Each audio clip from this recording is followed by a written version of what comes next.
আমি কীভাবে কাতলা মাছ রান্না করি আজকে তোমাদের সাথে সেই রেসিপিটা আমি শেয়ার করবো। কড়াইতে তেল দিয়ে দিয়েছি, ভালো করে তেলটা গরম হলে মাছটা এক এক করে দিয়ে দেবো। মাছগুলো একটু ভালো করে ভেজে নিতে হবে।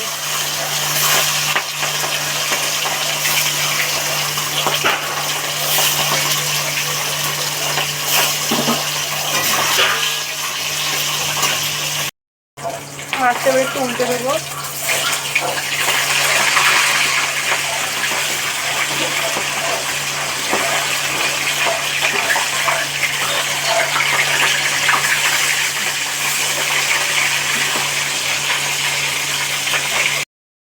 প্রথমে যে মাছগুলো দিয়েছিলাম ভালো ভাজা হয়ে গেছে, এবার এগুলো তুলে নেবো, তুলে বাকি মাছগুলো দেবো।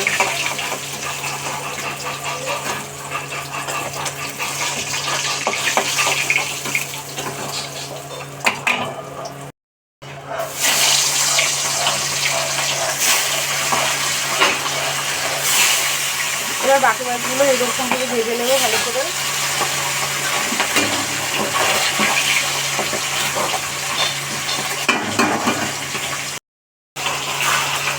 পরে মাছগুলোকে এরকমভাবে আবার উল্টে দেবো।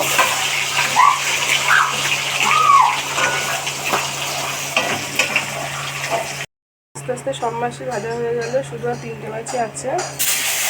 এবার এই মাছগুলোকে ভেজে নেবো।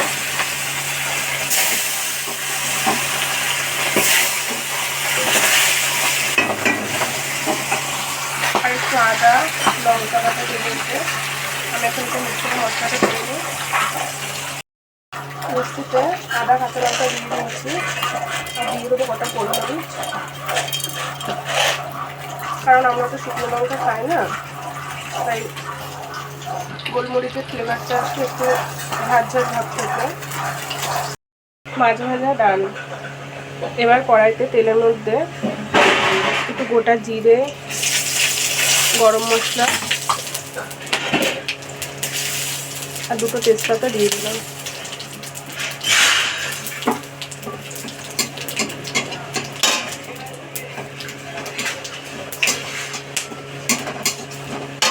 একটু নাড়াচাড়া করে গোলমরিচ বাটা, আদা বাটা, লঙ্কা বাটাটা দিয়ে দিলাম। আমি কিন্তু এতে কাঁচা জিরে দিইনি, কারণ আমি এখানে নামানোর আগে একটু ভাজা মশলা দেবো। একটু ধনে, একটু জিরে, একটু তেজপাতা কড়াইতে নেড়ে গরম গুঁড়ো মশলা করে রেখেছিল, সেই মশলাটা এর মধ্যে দেবো নামানোর আগে। হালকা একটু চিনি দিলাম, একটু লবণ দিলাম,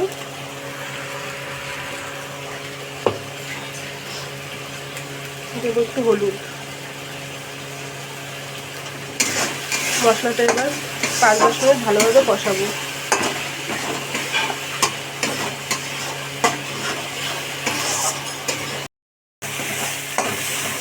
দেখো মশলাটা ভালোভাবে কষিয়ে নিয়েছি, এবার এতে দিয়ে দেবো জল।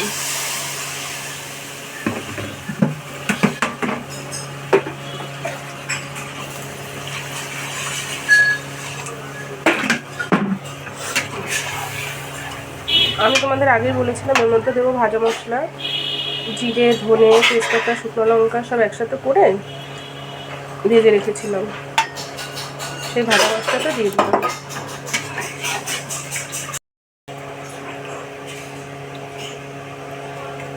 এবারে ঝোলের মধ্যে মাছগুলো আস্তে আস্তে ছেড়ে দেবো।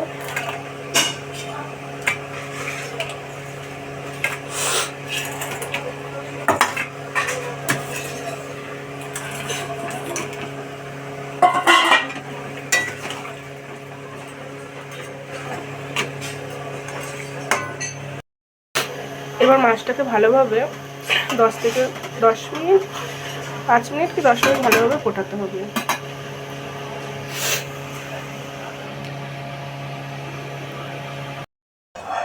এত গরমে এরকমভাবে তোমরা রান্না করে দেখো কেমন লাগে খেতে। দুপুরে গরম ভাতের সঙ্গে ভালোই লাগবে। আমার মাছের ঝোল রেডি। তোমরা যদি রান্না করে কমেন্ট করে জানিও কেমন হলো।